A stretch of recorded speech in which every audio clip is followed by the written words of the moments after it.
दिल्ली से कामाख्या जा रही ट्रेन जो है बक्सर के पास जो है दुर्घटनाग्रस्त हुई है और हमारी सभी अधिकारियों से बातचीत हुई है, चाहे दोनों जिला के डीएम हों, स्वास्थ्य विभाग के सभी अधिकारी हों, आपदा विभाग के अधिकारी हों,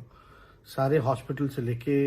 चाहे बक्सर का हो, आरा का हो या पटना के आईजीएमएस हो या एम्स हो, सभी जगह जो है अलर्ट पे जारी कर दिया गया है और मोबिलाइज जो है चाहे सिक्योरिटी फोर्स जो हो मदद के लिए एसडीआरएफ, एनडीआरएफ सभी को जो है लगा दिया गया है। हमारी प्राथमिकता है कि हम ज़्यादा से ज़्यादा जो है लोगों की जान को सुरक्षा करें और लोगों को बचाना और इलाज कराना, ये हमारी प्राथमिकता है, ताकि जो लोग फंसे हैं उनको जल्द से जल्द जो है निकाला जाए। इस कार्य में हम सब लोग लगे हुए हैं और एक एक नज़र हम लोगों के पास है और हेल्पलाइन नंबर भी जो है वो रिलीज कर दिया गया है और जो आपदा के अधिकारी हैं प्रत्यय अमृत, वो खुद भी कंट्रोल रूम में उपस्थित है।